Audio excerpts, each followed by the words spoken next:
Hello students, welcome to our YouTube channel. मैं हूं Monika ma'am.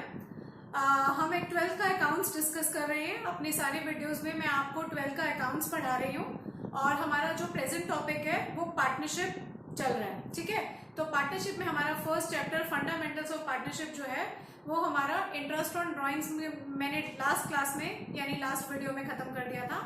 आज की क्लास में मैं नया टॉपिक शुरू करने जा रही हूँ जो है कि past adjustment.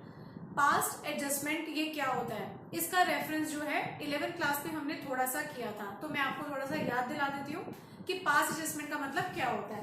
Past adjustment, past का मतलब है इन जो पास्ट में कोई ना कोई जो गलती या कोई ना कोई एडजस्टमेंट जो होने से रह गई हो उसे अगले साल में पार्टनर्स ठीक करते हैं। तो ये वाला टॉपिक 11th क्लास में हमने रेक्टिफिकेशन ऑफ एरर्स के नाम से किया था।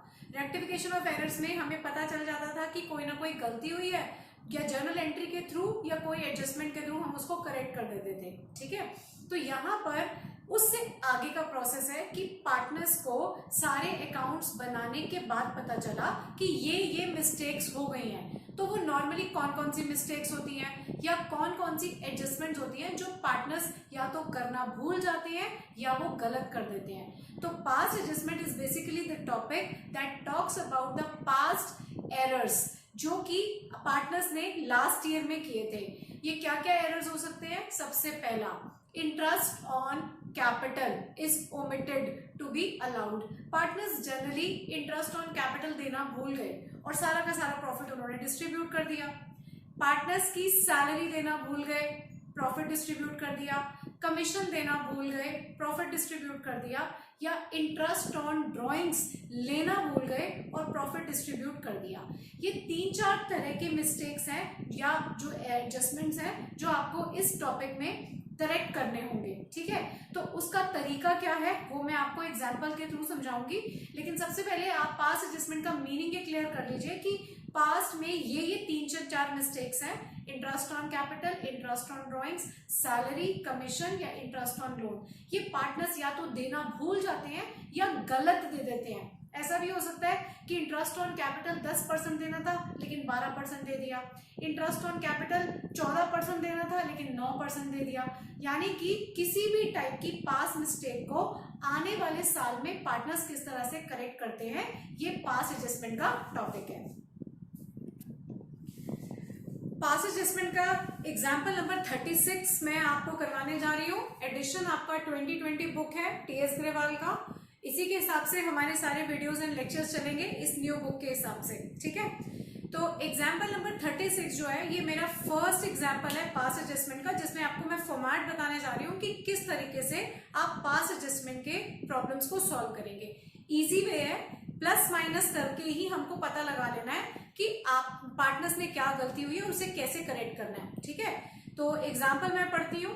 एग्जाम्पल पढ़ने से पहले एक बात मैं आपको जरूर बताना चाहूंगी कि इसमें जो बेसिक है कि हम इस करेक्शन को करेंगे कैसे, ये ध्यान में रखना पड़ेगा कि प्रॉफिट एंड लॉस एप्रोप्रिएशन में जो प्रॉफिट होता है,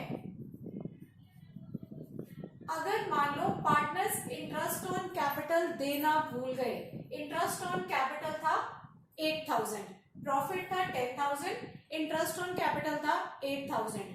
तो अगर पार्टनर्स इंटरेस्ट ऑन कैपिटल देना भूल जाते हैं तो इस 10,000 का वो क्या करेंगे, इस 10,000 को वो पूरे का पूरा प्रॉफिट में ही बांट देंगे। और अगर वो इंटरेस्ट देते हैं 8000 तो प्रॉफिट कितना बांटेंगे वो 2000।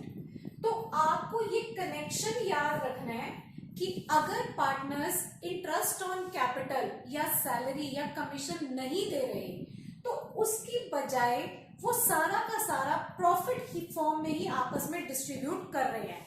तो अगर इंटरेस्ट ऑन कैपिटल मिलेगा तो वो एक अलग फॉर्म होगी, अगर प्रॉफिट फॉर्म में वो डिस्ट्रीब्यूट करेंगे तो वो एक अलग फॉर्म होगी। तो अगर प्रॉफिट 10,000 है और पार्टनर्स ने इंटरेस्ट दिया 8,000 तो प्रॉफिट कितना मिलेगा, सिर्फ 2,000। लेकिन अगर पार्टनर्स ने इंटरेस्ट नहीं दिया या देना भूल गए तो कितना प्रॉफिट मिलेगा, पूरा 10 का 10 मिलेगा। तो यानी कि यही मिस्टेक होती है कि अगर वो इंटरेस्ट ऑन कैपिटल नहीं देते तो सारा का सारा जो प्रॉफिट है वो प्रॉफिट फॉर्म में ही डिस्ट्रीब्यूट कर लेते हैं, जिसकी वजह से किसी को कम मिल जाता है और किसी को ज्यादा मिल जाता है। जिसको ज्यादा मिल रहा है वो तो कभी ऑब्जेक्ट नहीं करेगा। कौन ऑब्जेक्ट करेगा? वही ऑब्जेक्ट करेगा जिसको पहले ज्यादा मिलना था करेक्ट अमाउंट के हिसाब से, लेकिन दूसरे सिचुएशन में उसको कम मिला। तो यही आपने यहाँ पर ध्यान रखना है कि अगर प्रॉफिट करेक्ट फॉर्म में नहीं बांटा जा रहा तो पूरा का पूरा प्रॉफिट जो है वो रेशियो में बांट दिया जाएगा। तो इंटरेस्ट ऑन कैपिटल अगर पार्टनर्स नहीं बांटते हैं तो वो पूरा का पूरा प्रॉफिट फॉर्म में बांट लेते हैं, जिसकी वजह से कोई ना कोई पार्टनर जो है उसको कम शेयर मिलता है और वो ही ऑब्जेक्ट करेगा।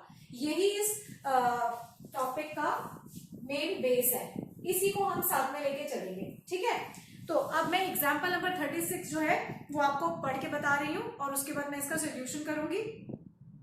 P and Q were partners in a firm sharing profits equally. P और Q जो है वो पार्टनर्स इक्वल शेयरिंग के हैं और उनकी फिक्स्ड कैपिटल्स 1,50,000 है। यहाँ पर फिक्स्ड कैपिटल जब भी आ जाता है तो आपको इंटरेस्ट ऑन कैपिटल के लिए ओपनिंग बैलेंस कैलकुलेट करने की जरूरत नहीं होती है।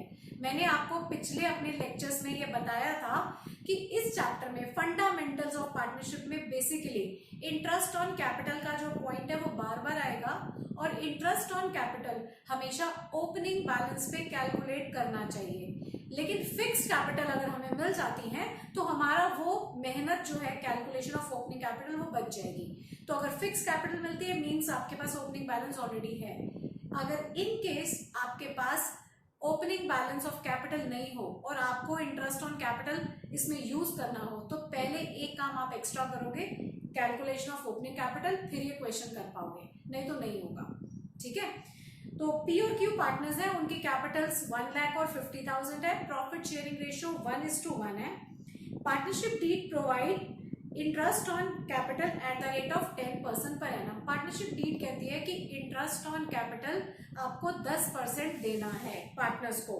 ठीक है, the profits for the firm were distributed without providing interest on capital. अब पार्टनर्स की क्या गलती हो गई? क्या ये क्वेश्चन पास एडजस्टमेंट का है ही क्यों? पार्टनर से यही गलती हो गई कि उन्होंने जो प्रॉफिट था वो पूरे का पूरा बांट लिया इंटरेस्ट ऑन कैपिटल दिए बगैर। अब यहाँ पर क्वेश्चन में प्रॉफिट का जिक्र ही नहीं है कि कौन सा प्रॉफिट, कितना प्रॉफिट बांटे। तो हमारे पास एक हिंट है कि जो इंटरेस्ट ऑन कैपिटल था वो एक्चुअली पार्टनर्स ने नहीं बांटा, तो वो ही उन्होंने क्या समझ के बांट लिया? प्रॉफिट समझ के बांट लिया। तो पास एडजस्टमेंट में आपको दो तरह के क्वेश्चंस मिलेंगे, एक जिसमें प्रॉफिट गिवन होगा और एक जिसमें प्रॉफिट गिवन नहीं होगा। तो ये कौन सा क्वेश्चन है? ये किस कैटेगरी का क्वेश्चन है? ये उस कैटेगरी का क्वेश्चन है कि जिसमें आपको प्रॉफिट गिवन नहीं है। तो अब प्रॉफिट यहाँ पे नहीं है तो क्या करेंगे, शुरू कैसे करेंगे? तो उसमें ये हिंट है कि आपको इंटरेस्ट ऑन कैपिटल के टोटल को ही प्रॉफिट मान के चलना है, क्योंकि पार्टनर्स ने इंटरेस्ट ऑन कैपिटल तो बेसिकली दिया ही नहीं, तो उन्होंने क्या बांटा? प्रॉफिट बांटा ना। तो मतलब इंटरेस्ट ऑन कैपिटल के अमाउंट जितना ही उन्होंने प्रॉफिट आपस में बांट लिया। तो अगर क्वेश्चन में प्रॉफिट नहीं है तो इंटरेस्ट ऑन कैपिटल के टोटल को प्रॉफिट मानना है, और अगर प्रॉफिट है तो क्वेश्चन में इंटरेस्ट ऑन कैपिटल के देने के बाद डिस्ट्रीब्यूटेबल प्रॉफिट जरूर बचेगा। इस क्वेश्चन में हमारे पास प्रॉफिट नहीं है तो डिस्ट्रीब्यूटेबल प्रॉफिट नहीं बचेगा। सिंपल, आपको इंटरेस्ट ऑन कैपिटल से ही क्वेश्चन स्टार्ट करना है। अब इसको करते कैसे हैं? इसमें जो भी करेक्शन है वो आपको एक सिंपल जर्नल एंट्री से बतानी होती है। ये जर्नल एंट्री का फॉर्मेट है, डेट या serial number, particulars, debit and credit, ये आप लोग जानते हैं। ठीक है, तो उसके बाद जो है वो ये एक टेबल बनाया है वर्किंग नोट्स का। इसमें सारी की सारी कैलकुलेशन वर्किंग नोट्स में ही होती है, क्योंकि सिर्फ हमको ये देखना होता है कि एक पार्टनर को कितने पैसे ज्यादा चले गए और दूसरे को कितने कम गए। तो हम ना उनसे पूरे वापस मांगते हैं ना उनको पूरे देते हैं। हम सिंपल क्या करते हैं, जिसको ज्यादा चले गए उसे कहते हैं कि कम वाले को वो दे दे डायरेक्टली, आपस में ही उनकी जो सेटलमेंट है वो हो जाती है। तो किसको कितने देने हैं और किसको कितने लेने हैं, उसके लिए ये टेबल बनाया जाता है, जिसको हम पास्ट एडजस्टमेंट टेबल कहते हैं इन शॉर्ट। ठीक है, इसको बोलते हैं पास्ट एडजस्टमेंट टेबल। इसमें पर्टिकुलर्स, नंबर ऑफ पार्टनर्स और एक टोटल का कॉलम आएगा। पर्टिकुलर्स में हम लिखेंगे कि क्या क्या करना चाहिए था, पार्टनर्स में उनके अमाउंट्स लिखेंगे और टोटल क्या इम्पैक्ट हुआ, ये टोटल का कॉलम जरूर बनाना है। बुक में आपको दो और भी मेथड्स दिए हुए हैं पास एडजस्टमेंट सॉल्व करने के, एक डेबिट एंड क्रेडिट वे भी दिया हुआ है, बट ये सबसे सिंपल वाला है, प्लस माइनस वाला। डेबिट क्रेडिट में डेबिट क्रेडिट करना थोड़ा सा कम्बरसम प्रोसेस हो सकता है, सो बेटर है कि आप प्लस माइनस से करिए, it will be easy to understand and doing, ठीक है। So amount should be credited, पहला है अमाउंट शुड बी क्रेडिटेड, ये मैं आपको पढ़ के बता रही हूँ कि इसमें पहले क्या आएगा। अमाउंट शुड बी क्रेडिटेड का मतलब है क्या सही तरीके से दिया जाना चाहिए था। तो क्या दिया जाना चाहिए था पार्टनर्स को? पार्टनर्स को दिया जाना चाहिए था interest on capital at the rate of 10% per annum, ये दिया जाना चाहिए था। कितना बनता है? पी की कैपिटल 10 लाख रुपए है, और सॉरी पी की कैपिटल 1 लाख रुपए है और क्यू की कैपिटल 50,000 है। 1 लाख का 10% कितना इंटरेस्ट ऑन कैपिटल बना? 10,000। क्यू की 50,000 कैपिटल है, उसका 10% कितना बना? 5,000। टोटल कितना हो गया? 15,000। यहाँ पर शुड बी में जितनी भी आइटम सही तरीके से जो दी जानी चाहिए थी वो सारी आ जाएंगी। इस क्वेश्चन में सिर्फ इंटरेस्ट ऑन कैपिटल का जिक्र है, लेकिन इसमें सैलरी भी हो सकती है कि सैलरी देना भूल गए, कमीशन भी हो सकता है कमीशन देना भूल गए, इंटरेस्ट ऑन ड्रॉइंग्स भी हो सकता है कि वो लेना भूल गए। तो जो देने वाली आइटम्स हैं उनको हम प्लस की कैटेगरी में रखेंगे और जो लेने वाली आइटम्स हैं जैसे इंटरेस्ट ऑन ड्रॉइंग्स उसको माइनस की कैटेगरी में रखेंगे, ठीक है। ये आगे और एग्जांपल्स आएंगे तो मैं उसमें आपको और बेटर एक्सप्लेन करूंगी, पहले हम इसी पे फोकस करते हैं, राइट। तो इंटरेस्ट ऑन कैपिटल 10,000 पर 1 लाख पर 10% इज 1 लाख पे 10% इज 10,000 और 50,000 पे 10% इज 5,000, तो 10 + 5 दैट इज 15,000, ठीक है। तो ये उनका इंटरेस्ट ऑन कैपिटल है। 1 लाख पे 10% 10,000 हो गया और 50,000 पे 10% 5,000 हो गया, टोटल मिलाकर 15,000 इंटरेस्ट ऑन कैपिटल पार्टनर्स को देना था, लेकिन उन्होंने नहीं दिया। तो क्या किया? वो सारा का सारा प्रॉफिट समझ के बांट लिया। तो आप मुझे यहाँ पे देख के बताओ कि पार्टनर्स ने क्या प्रॉफिट फॉर्म में बांट दिया होगा। तो आपके पास सिर्फ इस 15,000 की कोई और फिगर है ही नहीं, तो इसका मतलब इंटरेस्ट ऑन कैपिटल जो नहीं उन्होंने बांटा वो उसी को उन्होंने सेल्फ डिस्ट्रीब्यूट कर लिया प्रॉफिट फॉर्म में, ठीक है। तो पहली लाइन है अमाउंट शुड बी क्रेडिटेड, जो सही चीजें देनी चाहिए वो शुड बी में आएगी, और अमाउंट ऑलरेडी क्रेडिटेड, जो गलती से दे दिया वो सारा ऑलरेडी क्रेडिटेड में आएगा। तो गलती से क्या दे दिया? ये जो प्रॉफिट था वो इक्वल रेशियो में बांट दिया, और प्रॉफिट हमने इंटरेस्ट के टोटल को ही ले लिया क्योंकि इंटरेस्ट तो एक्चुअली बांटा ही नहीं गया, ये प्रॉफिट ही है, ठीक है। तो 15,000 को इक्वल रेशियो में बांट दिया गया, तो यहां पर भी 15,000 आएगा और इक्वल रेशियो में बांटोगे तो 7,500 और 7,500 आ जाएगा, ठीक है। एक इस जो शुड बी क्रेडिटेड है उसका आपने टोटल कर लेना है। अभी तो इसका टोटल सेम ही आएगा क्योंकि एक ही आइटम है, लेकिन यहाँ पर ज्यादा आइटम्स भी हो सकती हैं। तो ये ए हो गया और ये आपका कॉलम बी हो गया। ये सही मिलना चाहिए था ये वाला कॉलम, और ये गलती से इन्होंने आपस में डिस्ट्रीब्यूट कर लिया। तो क्या करोगे?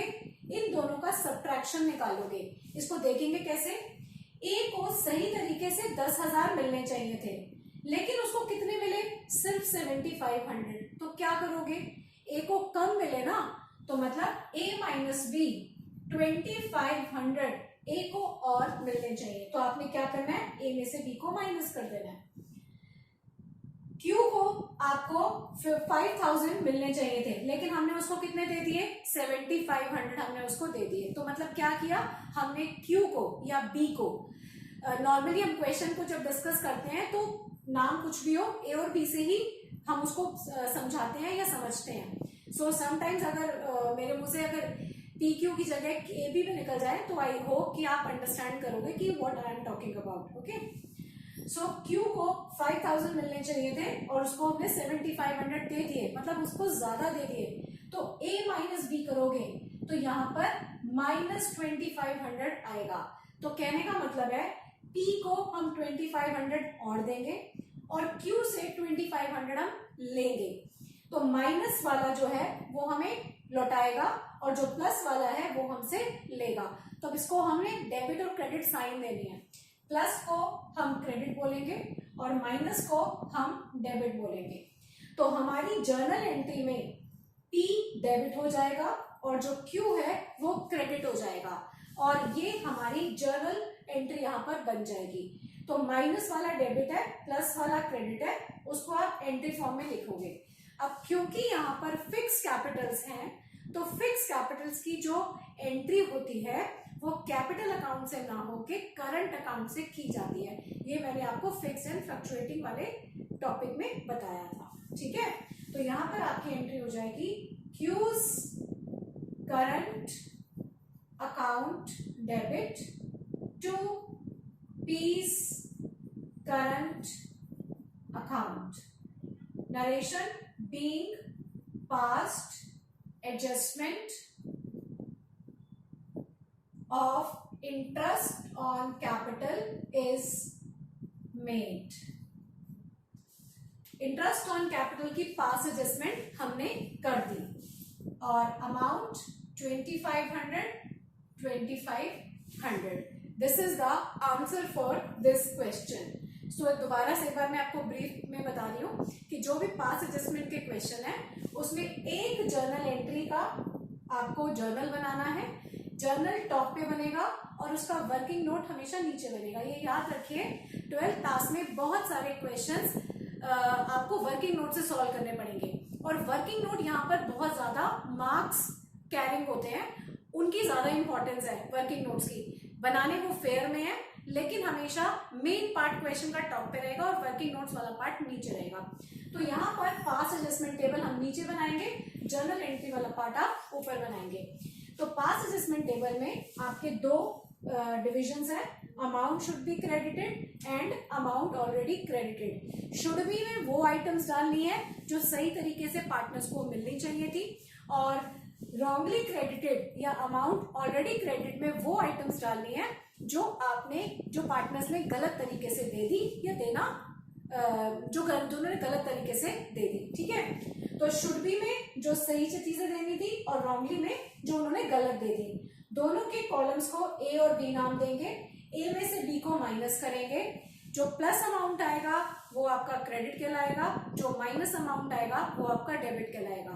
डेबिट मतलब उससे वापस लेना है, क्रेडिट मतलब उसको और देना है और वही डेबिट एंड क्रेडिट आपने जर्नलाइज कर देने हैं। सो ये था पास एडजस्टमेंट का आपका एग्जाम्पल नंबर 36।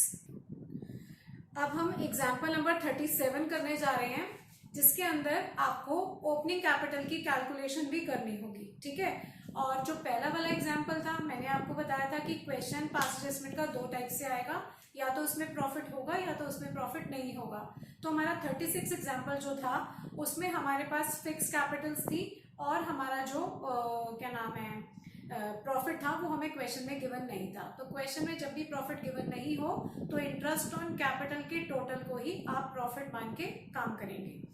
एग्जाम्पल नंबर 37 अच्छा है, इसमें आपको ज्यादा चीजें समझ में आएंगी कि हम पास एडजस्टमेंट में और हमें किस तरह से आइटम्स मिलेंगी।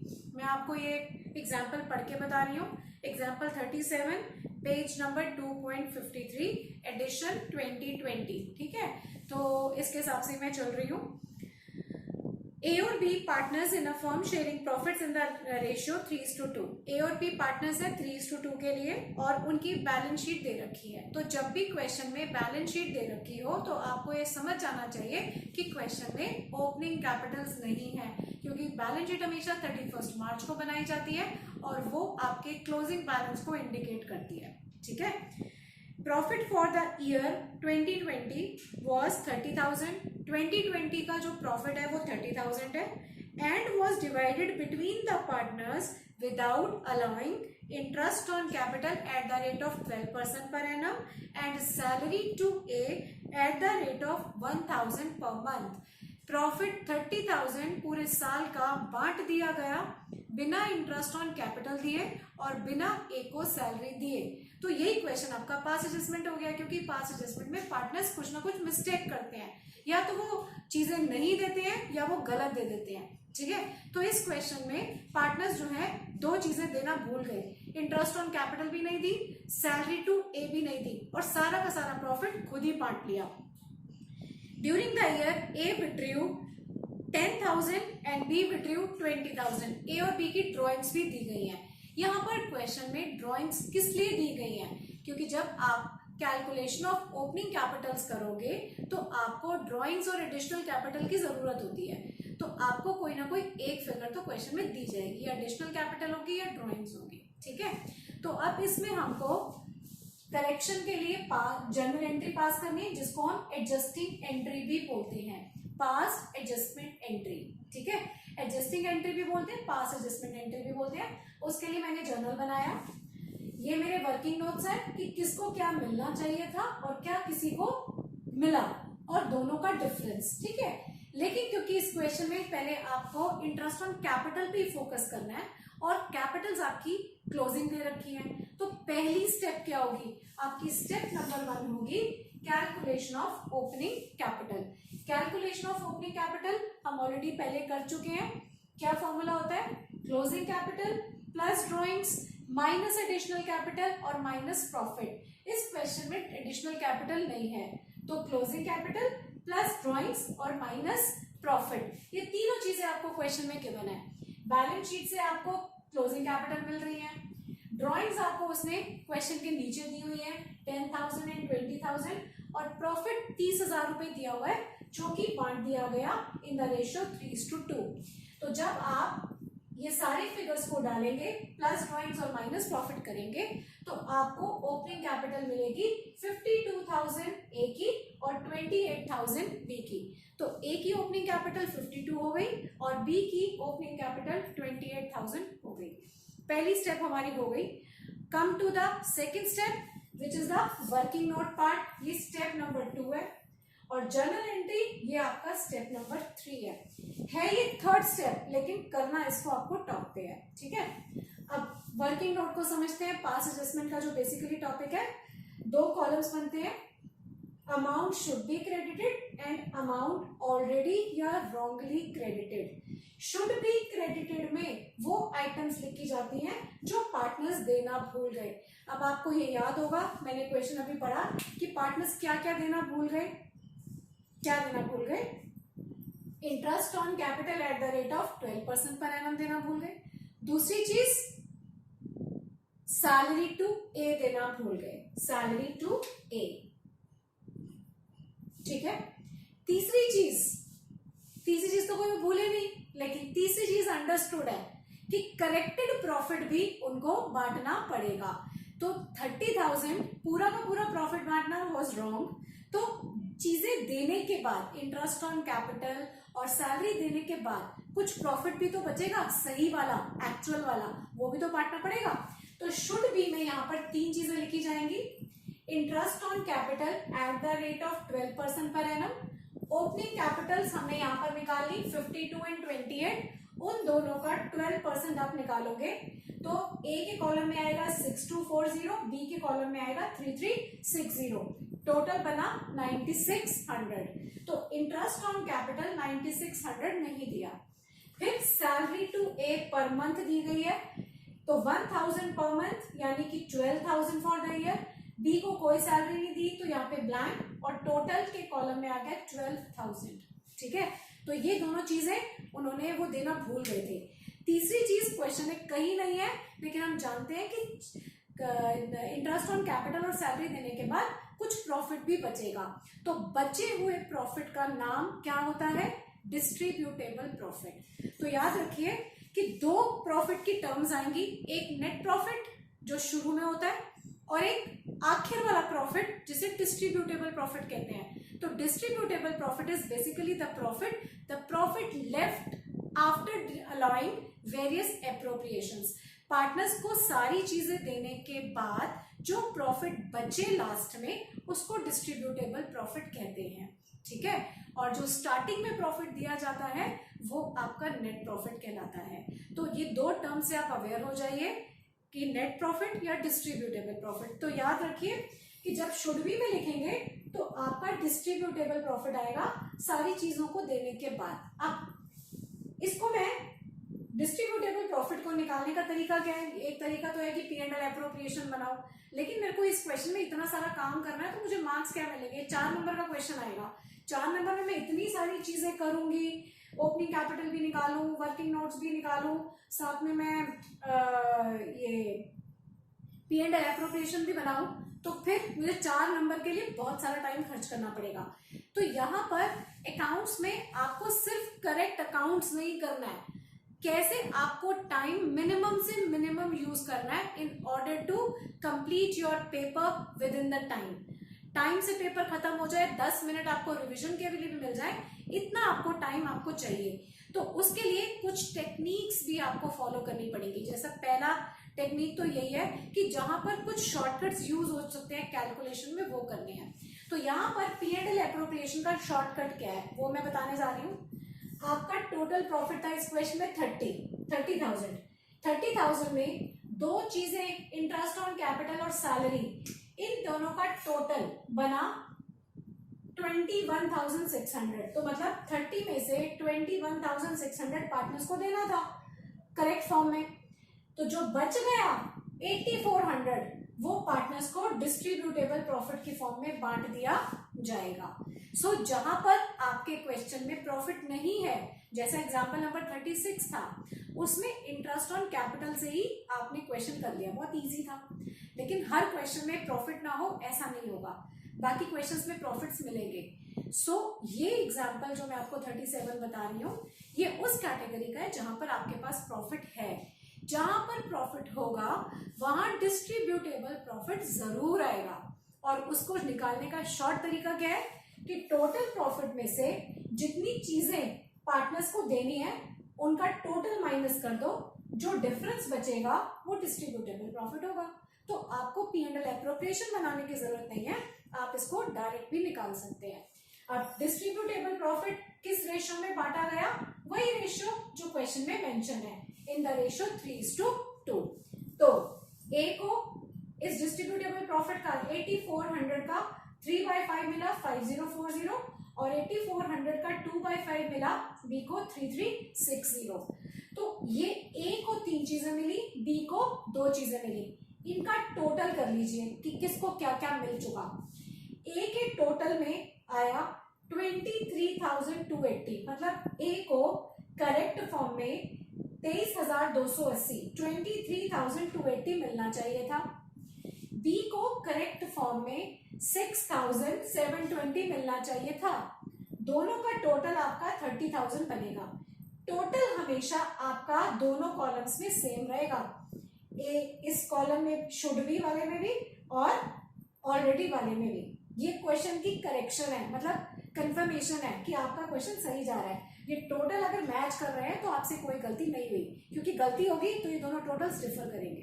ठीक है, ओके। तो ए और बी को ये करेक्ट फॉर्म में मिलना चाहिए था, लेकिन ये मिला नहीं। क्या किया? पूरा का पूरा प्रॉफिट बस एक झटके में बांट लिया। तो ऑलरेडी क्रेडिटेड में सिर्फ प्रॉफिट बांटा गया in the ratio 3:2, which is 18,000 and 20,000. The total is 30,000. तो अब ए ये रहा, बी ये रहा, ये टोटल्स हैं।